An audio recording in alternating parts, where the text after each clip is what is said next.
as a new ambassador, you automatically, that part of the system is you have an audience with the king. And so that's what I went back for. There were a group of 5 ambassadors, and you each have around 15 minutes with him. Marcel, my wife, was with me, and you sit in, one of the rooms at Buckingham Palace. And he started by asking about Albania straight away. How would I come to be in Albania as ambassador? So a little bit of my own story. But he's very curious about the place. It's not somewhere that he's ever visited. It's not somewhere that's naturally part of our history. Mm-hmm. And so I think he was interested in the place, in what the embassy does.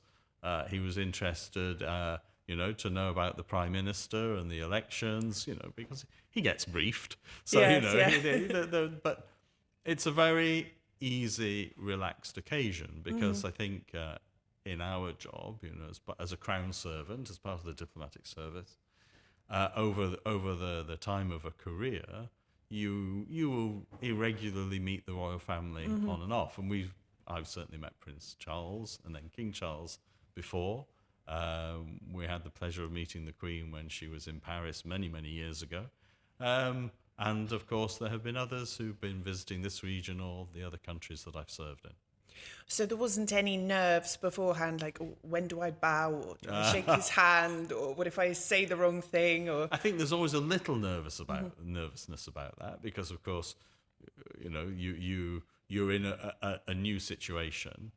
But I think with him, he's somebody, I always say that ambassadors get a lot of practice in doing these things. He gets even more. He's on that kind of on show, but involved with people he doesn't necessarily know, that he's not met before, at a much greater rate than I am. Yes. Do you think a royal visit to Albania could ever be on the cards? I would love to believe that it is.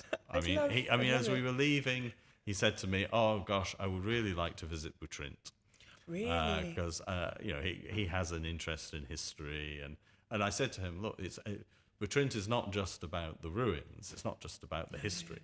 It's also about the natural environment." Of course. Because with that lagoon, the area around the ruins, there's still a lot there that needs protecting. Yeah, and a lot to be discovered as well. I was there 2 weeks ago, and if you sort of go off the path a bit, you see how much is still not excavated and is still to be discovered. But then I learned as well that the lagoon level is rising, and it's critical in the next sort of 25, 30 years. Something needs to be done to protect it all from being submerged. No, absolutely. And I think, as you know, there's been a lot of British involvement in Butrint previously with the foundation that continues. And I think, a kind of side hobby as I'm a British ambassador here is to take an interest. Yes. Because it is something very special.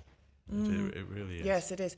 Maybe I can give you a copy of my book and it could maybe find its way to him and maybe influence him to come. It's got a section about Butrint in it. Absolutely, why not? Okay, we'll talk about that later. Now, you mentioned very briefly, you talked to him about your past, and obviously before you were in Albania, you were in Kosovo. That's right. And I'm curious to know what differences, because people always ask me about this, they always say, what differences do you notice between Albania and Kosovo in terms of the people, the culture, like living there? And I didn't live there, so I have a different perspective. But from your point of view, how do you compare them? Where are the similarities? Where's the differences for you?